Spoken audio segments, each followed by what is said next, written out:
It is a journey through the Bible with Mukhwana Isaac, and I want to thank you for being part of this ministry.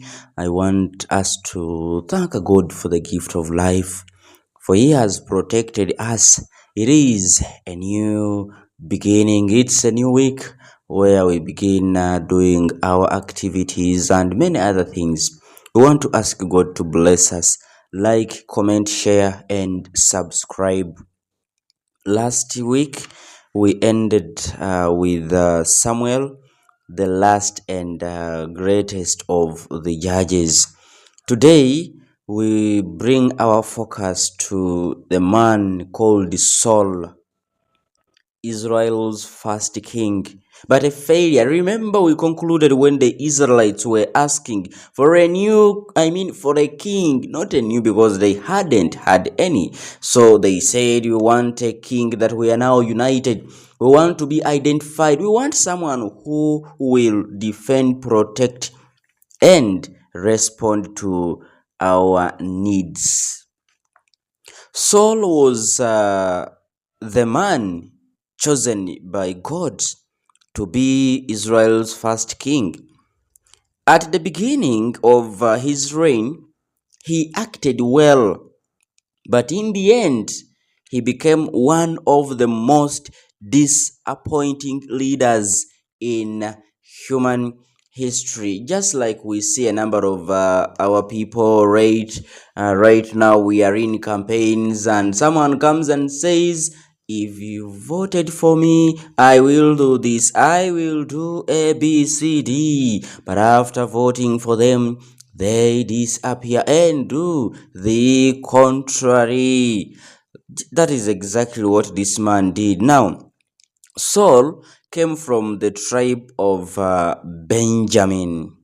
His father was a fairly rich landowner. One day, about 1030 BCE, the young man went looking for some of his father's donkeys, which had got lost. He was advised to see Samuel and get help from him and find them. When Samuel saw Saul, yes, he anointed him privately with oil as king of Israel. The whole people approved this at the later meeting. They were pleased to have Saul as their king. He was handsome and stood head and shoulders above all his subjects. He started his reign brilliantly by winning several battles against the Philistines.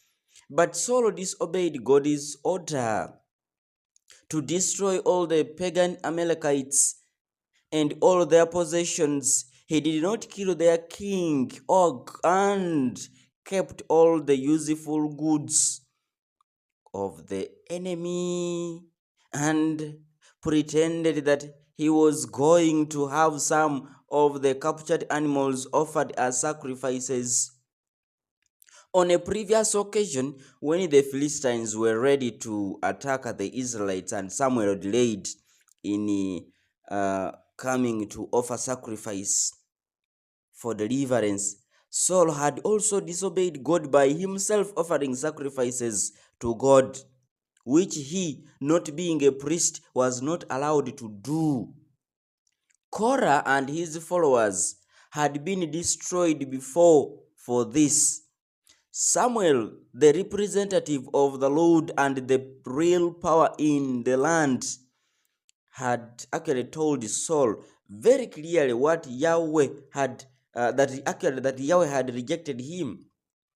And Saul and Samuel said, "Has the Lord as great delight in burnt offerings and sacrifices as in obeying the voice of the Lord? Behold, to obey is better than sacrifice, and to hearken than the fat of rams. For rebellion is as the sin of divination, and stubbornness is as iniquity and idolatry." Before you have before you have rejected the word of the Lord, he has also rejected you from being king. We read this in 1 Samuel chapter 15 verse 22 and 23. Long before Saul had died, God chose the person who would be the next king, David, a young shepherd.